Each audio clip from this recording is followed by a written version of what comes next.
this was pre just the real estate market just going wild. And I think about that of just 2 years. Of course, the third year was a lot of taxes, but I got better at it by then. Just 2 years and almost $300,000 of taxes, what I could have done and putting down on real estate, like you suggest on there. And then I could have paid off, as Dave Ramsey says, paid off all of that debt, but I could have been having it work towards me, for me, instead of just being gone, because I paid off the debt and I paid the taxes, which was just punishing.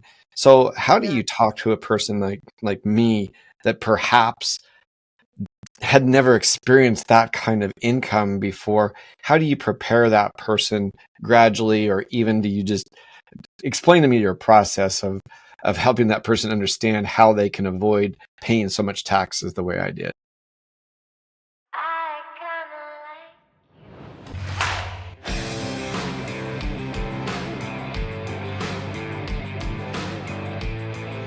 Hey, welcome to Networking Star. This is the podcast where we talk to some of the most innovative, interesting, and I guess just groundbreaking entrepreneurs that are out there. And we try to find people that are both interesting, but also going to help you make money, save money, or both. I'm your host, Jeffery Boyle, and today I am joined by Barbara Schreihans. She is your tax coach. And before you stop, I want you to know that she's super entertaining. I've gone through and we met on social media, and she makes a very difficult topic very easy to understand. And she's not just a tax accountant, she's an entrepreneur. She has a podcast. It's called Life Changing Money, and she loves helping save business owners money. Barbara, thanks for being on Networking Star. Thank you. That was an amazing intro. Well, I guess I got it from reading your stuff, of course, but also it's all true. I was explaining to you before we hit record, you make a very difficult topic entertaining, and you've been able to create a really big following, I think, because you make it so entertaining. Explain a little bit about how you started this process, and kind of just what you talk about in your podcast. Yeah, well, I would say I started the whole social media game still when I was working for another accounting firm. I was trying to make a little bit extra money to pay off student loans, and that firm would give like a commission check if I brought new clients on board. And so I realized that on my personal Instagram, if I just talked about like how I was helping business owners and how I saved a certain client this much money in taxes, people loved it. And so that's really when I found out like I should really use Instagram to, sell taxes to people. And then eventually I started my own firm. And so when I started, the first thing I did was get the Instagram name and start marketing on there. So, as a tax coach, I'll give you an example. When you've got a lot of different helpful tips on there about how long you can write off things, all of that. You do a really nice job of putting funny clips, and then I'm encouraging people to go and follow you, because there's nothing that has helped me make more money than saving the money I was already making. And I remember the first time I started making significant money, I paid way too many taxes. And I Yeah. look back to that, it was about a 2-year period of time where I paid hundreds of thousands of dollars of extra taxes that an expert like you could have helped me with. And one of your posts on there, it says, want to make more money? And it just says, hire experts. Explain that a little bit to dummies like me that have overpaid, and how it is that you really help by being the expert.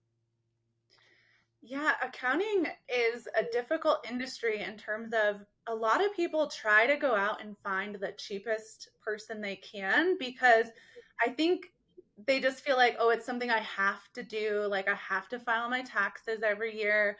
Let's just do it the cheapest way possible. But that cheap accountant is really actually costing you tens of thousands, or in your case, maybe even hundreds of thousands of dollars in taxes. And so if you hire an expert like a tax strategist, which, yes, is different than just an accountant. It's different than just a tax preparer. Like we're certified in other things, we're trained in other ways. And that costs a lot more money because of the value that we provide and just the extra training and time it takes for your tax returns. And so, just hiring the person that knows how to save you $20,000 by not being a sole proprietor every year in taxes, what is that worth to you? If some people would pay $19,000 to save 20, right? So, yeah, just hire the right person for the job. And that can be with anything. Like, even when we first started, we tried to be really cheap with our social media and hire like outsourced people. And then we found out, like, oh, wait, we shouldn't do that. Like, social media is really important to us. We need to hire like the professionals that do it. And so it can apply to any industry. I was, as I was going through your stuff, it reminded me. I remember being in Mexico City. I was doing a lot of business in Mexico at the time, and I had already paid about $125,000 in taxes that year, the previous year, just from that I was paying quarterly. Mm. And I remember my wife calling in a bit of a panic and said, our tax, the accountants just sent us back how much more we owe in taxes. And she wouldn't tell me. And I'm like, she was like, just prepare yourself. I'm like, just tell me. And Yeah. she goes, $140,000. And instantly in my head, I just started going, oh my gosh. Oh my gosh. So I've just paid close to $300,000 in taxes. And of course, we saved all of that up. But I just thought, oh my goodness, having a tax plan beforehand really could have saved me an enormous amount of money. How do you talk to entrepreneurs? How do you, because it sounds to me that you have a lot of entrepreneurs and high paying people, high paid people that are part of your client base. How do you create a tax plan for those people and even new entrepreneurs who are preparing to make money? Yeah, we tell everyone like your tax plan should be an all year event. Like, you shouldn't meet with your accountant April 15th and have them tell you you owe $140,000 in taxes. Like, that should just never happen, because if they were meeting with you quarterly and if you had a year end tax plan before December 31st, then that wouldn't happen between then and April. And so we meet with all of our strategy clients at least quarterly. That's what we require. You can't even be a client of ours unless you're willing to meet with us quarterly. Now, some of our clients want to meet monthly, and that's totally fine. We love that. The more, the merrier. But you do need to at least have someone on your team that you meet with quarterly, because things change so fast. And if you wait until April of next year, you're not going to remember what happened in August. And so a lot of times things are missed. But also, before December 31st hits, there's a lot of things you can do to help you save money in taxes. But it's kind of like that Cinderella, once midnight hits on that day, there's not a whole lot you can do the next year. And I think that that's kind of what I ran into, and it was 2 years of just taking a whooping like that. Before, when you think about that, that's hundreds of thousands of dollars I spent in extra. That even one of your posts talked about some of the things that you could do. I was already a business owner, but my business was very profitable, Mm-hmm. and I had a lot of debt from law school. I had a lot of debt from getting the business started. And so, I listened to Dave Ramsey just like everybody else. It's like, pay off that debt, pay off that debt, pay off that debt. But what was Mm-hmm. crazy about it is this was pre just the real estate market just going wild. And I think Mm-hmm. about that of just 2 years. Of course, the third year was a lot of taxes, but I got better at it by then. Just 2 years and almost $300,000 of taxes, what I could have done and putting down on real estate, like you suggest on there. And then I could have paid off, as Dave Ramsey says, paid off all of that debt, but I could have been having it work towards me, for me, instead of just being gone, because I paid off the debt and I paid the taxes, which was just punishing.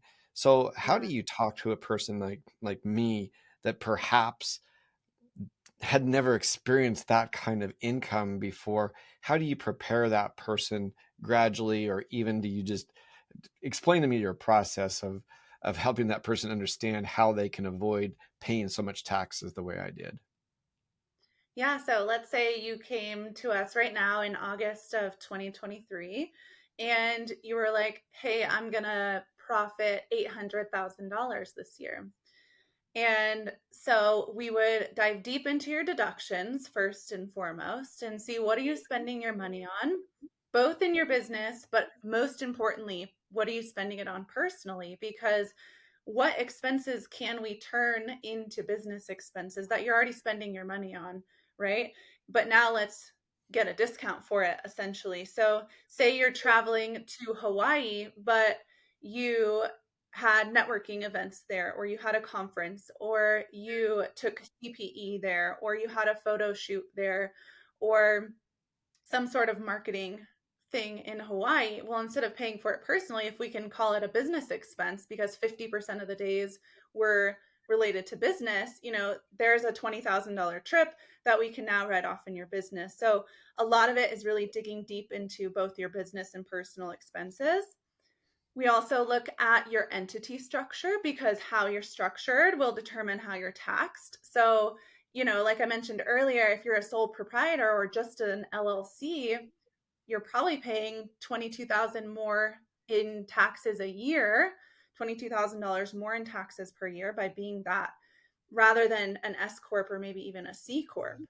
And so it's really just like diving deep into your specific business and how you spend your money. And then we can utilize, we have hundreds of strategies that we use, but depending on how you spend your money, how you want to invest it, how you want to retire, all of those things.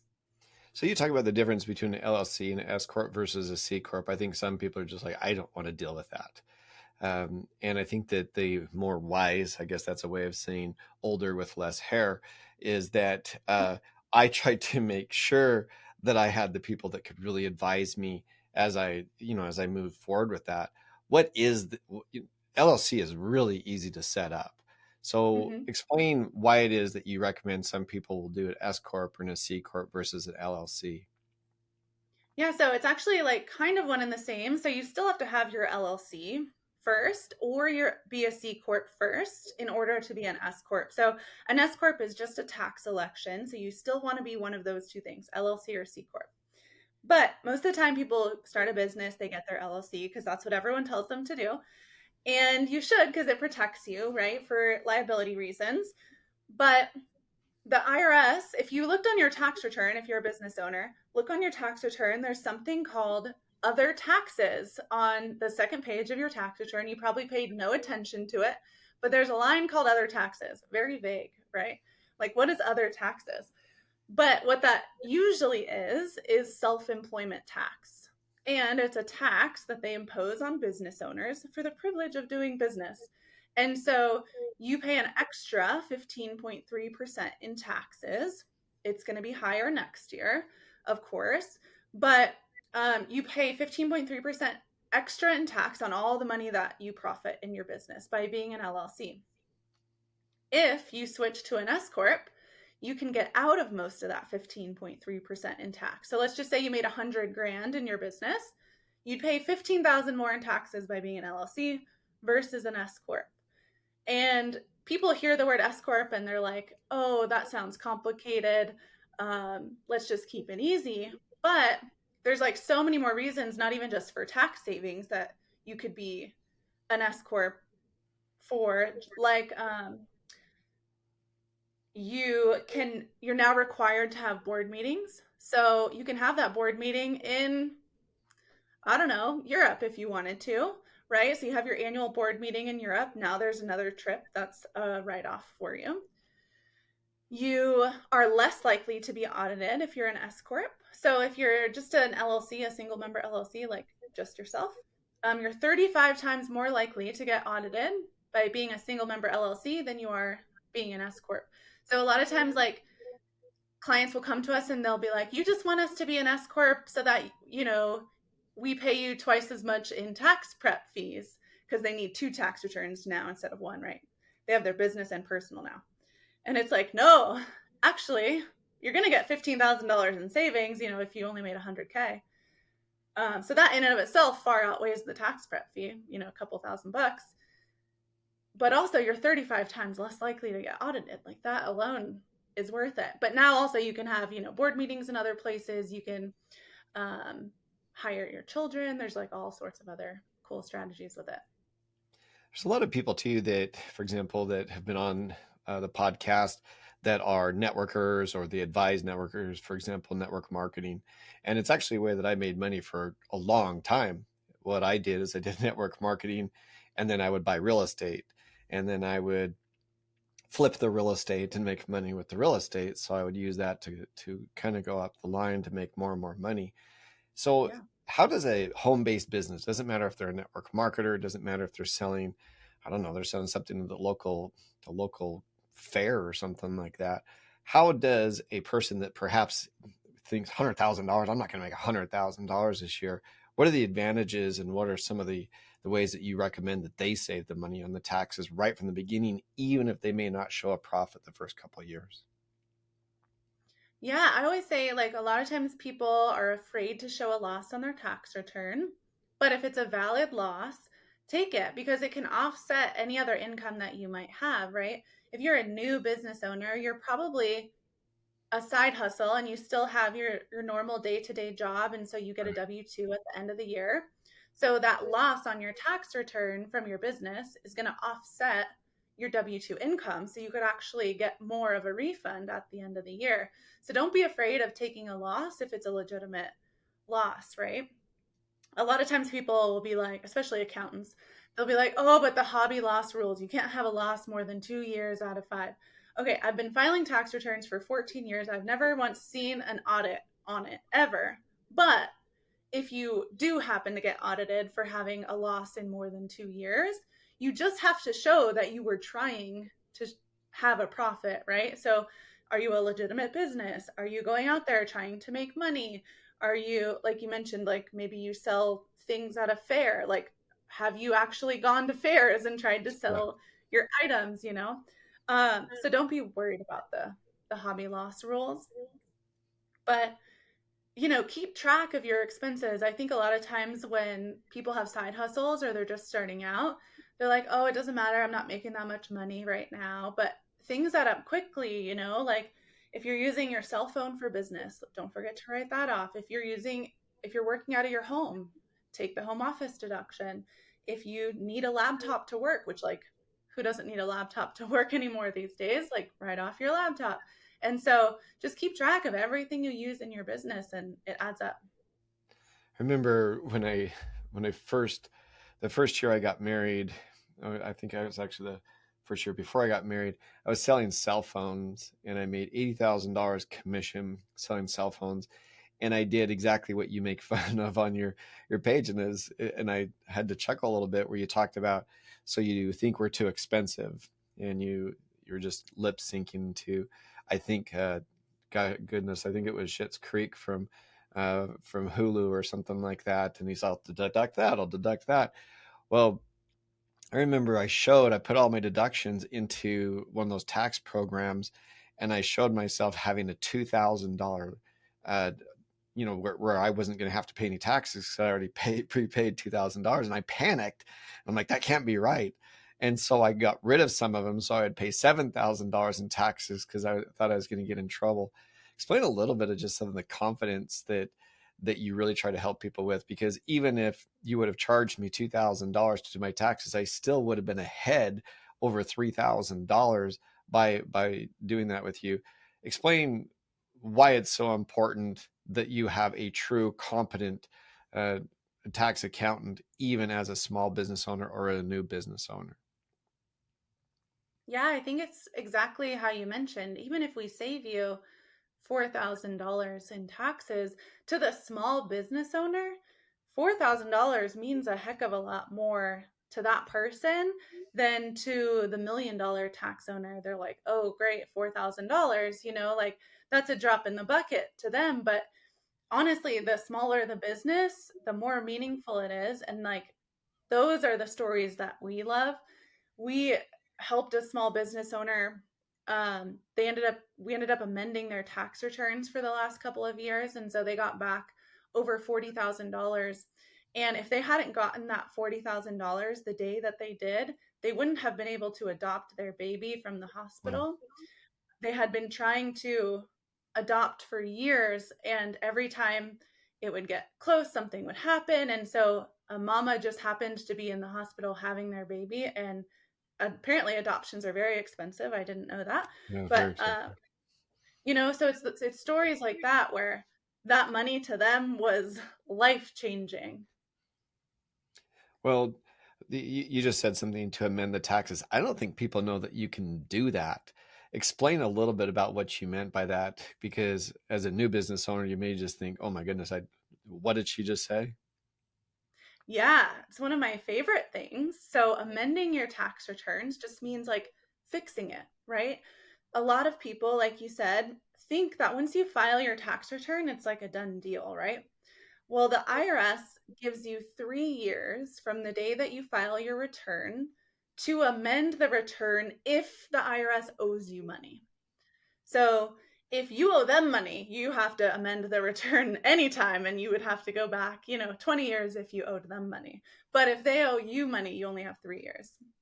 Funny how that works. But so right now, August 23, we can amend tax years 2020, 21, and 22. So those are the 3 years you can go back. So if you're thinking, oh man, my 2020 tax return, I paid $20,000 in taxes. Maybe I really only owed 10.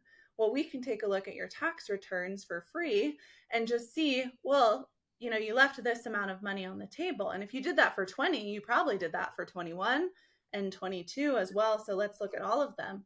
And so, yeah, just know that even when you file your tax return, it's not, one and done and you can't go back. Well, and I think the last one that was really confusing to me, I remember when they switched it from Obama to Trump, now to Biden. I think Biden is still going with the Trump as it relates to real estate and mortgages and the interest on the mortgage. Explain that one, because I think that is something not just for small business owners, but how is it that I can save money from my mortgage payment on my taxes? So are you referring to the mortgage interest? Yeah. Okay, so on your tax return, there's something called a Schedule A. It's also called itemized deduction. So if you've ever heard anyone talk about you can itemize your mortgage interest on your tax return, that's what they're talking about. It's your Schedule A. And there's other itemized deductions on there you've probably heard of, like charitable deductions. If you ever donate to charities, you can have that on there. Or maybe you like give stuff to Goodwill, you can put that on there. Same with your state taxes. You can deduct, now it's only $10,000 max. But if you're a business owner, a lot of people probably don't know this. If you're a business owner, you might be able to write off your state taxes on your business tax return. It's called the pass-through entity tax.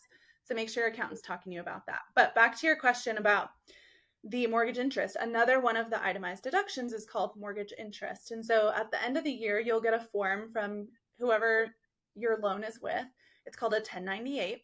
And on there, it's going to list all the money that you unfortunately paid to interest, right? Didn't go to your principal, but that's okay. You still get a deduction for it on your tax return. And so maybe you get that 1098 and it says you paid $20,000 that year in mortgage interest. Well, you can take that as a deduction on your tax return. The downside I see with that, a couple things. One, it's now limited. So if you have a mortgage over $750K, you're probably limited on your mortgage interest, which is a bummer, because a lot of houses now are more than $750K, depending on where you live. But the other thing too, I see a lot of like real estate agents or even like loan officers, and they'll be like, buy a house, it's going to save you money in taxes. Unless, I'm going to assume you're married, unless you have mortgage interest of more than like $28,000 a year, you're actually not getting a benefit on your taxes because there's something else called the standard deduction. Now, I might be losing some people. On your itemized deductions, you can either take your actual amount, which is like what you paid to mortgage interest, what you donated, all your state taxes, blah, blah, blah. You add it up, and your itemized deductions, maybe say it's only $22,000 when you add it all up. But your standard deduction is already $28,000. You get that automatically. So it's an either or. You want to take your $28,000 as a deduction, or you want to take $22,000 as a deduction. And it's like, well, I want to take the 28,000 as a deduction, right?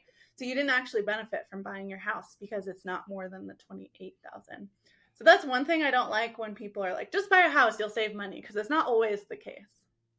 So basically what you're saying is you better buy a little bit bigger house in order to make sure that it's worth more than the $28,000 in order to do that. And that's actually one of the considerations that we made in 2016. But then they started changing the rules over that time to be able to do it, limiting us to different things. But I guess the easiest thing to say is as a business owner and doing everything I can to be able to pay the minimum amount of taxes. And there's nothing dishonorable about paying the minimal amount of taxes. You're following the rules that they set. That what I learned through I had an accountant at that time, but I didn't do the pre-year tax planning.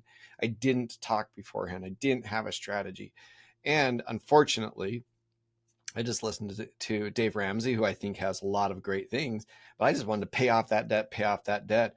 But I had the government, unfortunately, it seems penalizes you for saving money, penalizes you for paying off debt. And instead you can use that money to work towards something and get a huge tax deduction in the same time. Really grateful, Barbara, that you've been on here. I encourage people to follow you. We tell everybody where to follow you on your different social media accounts. Yeah, so Instagram's Your Tax Coach. TikTok is your.tax.coach, because I forgot the password to Your Tax Coach, so I had to add some dots in there. And our website's yourtaxcoach.com. Well, thank you so much for being with us, and I encourage you to from one I guess more wise entrepreneur that's made some bad decisions on the past and making sure that I paid a lot less taxes. And it is truly, as you put on one of your posts, you want to make more money, hire professionals, and that's in just about every type of business. So thanks so much for being with me, Barbara. Thank you so much.